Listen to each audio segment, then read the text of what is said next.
जीव स्वयं नित्य निरंतर कर्मों के जाल को रच रहा है और अपने आप को बांध रहा है। आपको मुक्त होना है, बंधना नहीं है। जीव का जन्म कर्मों के अनुबंध से होता है, कर्मों के बंधन से होता है, और उसको अपना ऋण चुकाना होता है। कर्मानुबंध ये बहुत सूक्ष्म विषय है।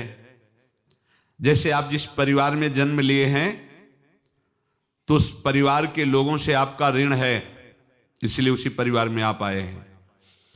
और ऋणानुबंध उसको बिना चुकाए या बिना वसूल किए आप वहां से जाएंगे नहीं। आपको लेना है तो वसूल करना है और देना है तो चुकाना है। ये पूर्व के जन्मों से निश्चित किया गया है। जैसे किसी के यहां पुत्र हुआ, जन्म से ही पैसा खर्चा शुरू हुआ, जो बड़ा हुआ तो उद्दंडता के द्वारा मार पूरे परिवार को क्लेश पर क्लेश देता चला जा रहा है। ये तुम्हारे कर्म का फल है। या ऐसे शक्तिहीन बुद्धिहीन ऐसे पागल पूरे जीवन सेवा करो, तुमसे अपना हिसाब चुकाने के लिए वो आया है।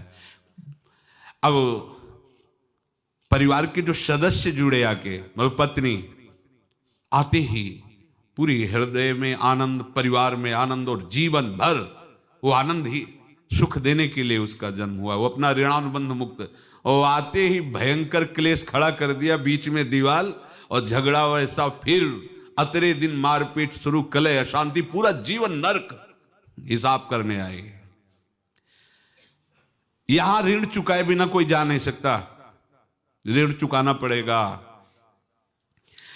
किसी का ऋण वसूल करना है तो किसी को ऋण चुकाना है, दोनों काम करने होते हैं। अनेक जन्मों में अनेक लोगों के साथ हमने जो बर्ताव किए हैं, अच्छे या बुरे, वो होंगे। अब किसी आदमी को हम जानते नहीं, अचानक मिला, अचानक टक्कर लगा और मार पीट गाली गुप्ता सब कर दिया, चुपचाप सह लो। क्यों? ये आपका हिसाब है, पूर्व का हिसाब। हमारा उससे कोई द्वेष नहीं, कोई संकल्प नहीं। अचानक घटना घटी और हमसे द्वेष करने लगा, हमें पीटने लगा, हमें गालियां दे, ये हिसाब है, चुपचाप सह जाओ। अपने घर का भाई ही भारी दुश्मन बन गया और क्लेश दे, हिसाब है। एक प्रभुदत्त ब्रह्मचारी जी की वाणी में पढ़ा था, एक महात्मा जी भ्रमण करते थे तो उस समय असरफियां चलती थी, मोहरे असरफियां, तो उनको भेंट में देते लोग। तो या तो ठाकुर सेवा में लगे तत्काल, या संत सेवा में तत्काल लगे, उसका संग्रह करके डोलना ये ठीक नहीं है। बैरागी के लिए सिद्धांत में ये ठीक नहीं है। तो जब 2, 4, 6, 8 ऐसे मोहरे हुई तो उन्होंने विचार किया कि और भ्रमण करके जब काफी मोहरे हो जाएंगी तो प्रयागराज में जब कुंभ पड़ता है, एक बार पूरे सब अखाड़े के संतों को, अलग अलग संप्रदाय सब संतों को बुलाएंगे और सबको पुआएंगे। अब साधु है तो यही विचार करेगा, और क्या विचार करेगा। तो उन्होंने ऐसे डंडा बनवाया, बेंत, जो ऊपर से चूड़ीदार और भीतर पोला, और मोहरे उसमें डालते गए। और भ्रमण, जहां जहां श्रद्धालु भगत थे सबके यहां जाना और इच्छा रखना कि एक मोहर तो दे दे दक्षिणा में। कामना कोई भी हो वो बांधती ही है, ध्यान रखना। इसीलिए प्रभु जो चाहे वो करे, अपनी चाह नहीं रखनी चाहिए, अपनी चाह प्रभु की चाह में मिला देनी चाहिए। धीरे धीरे वो छड़ी भर गई। भ्रमण करने वाले महात्मा चूड़ी लगाई, इंतजार करते रहे। जब प्रयाग का कुंभ पड़ा तो चले। तो रास्ते में एक गांव में पूछा जाता है, जैसे कहीं रुको कि कोई श्रद्धालु ऐसा है जो संत सेवी है। तो कुछ लोगों ने बताया, हाँ एक परिवार है, बहुत संत सेवी है और आपको मिलाते हैं उनसे। हाँ ये महाराज घर में रुका,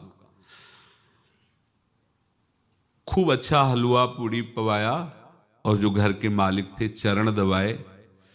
चरण दबाते दबाते उनकी दृष्टि पड़ी उस डंडे पे, इतना मोटा और ऊपर से कुछ चूड़ी सी भी नजर आ रही, इस डंडे में तो कोई रहस्य है ही है।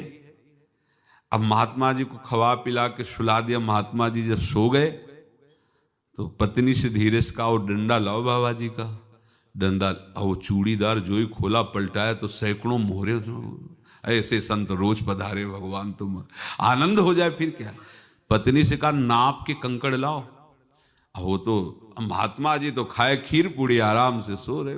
रात में पूरी प्लानिंग करके उसमें कंकड़ भर के चूड़ी लगाकर सिराने रख दिया, सारी मोहरें हटा ली।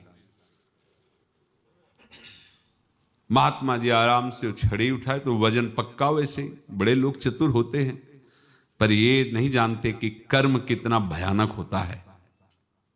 और उनकी कोई संतान नहीं थी, पर धन में इतना प्रेम उनको था।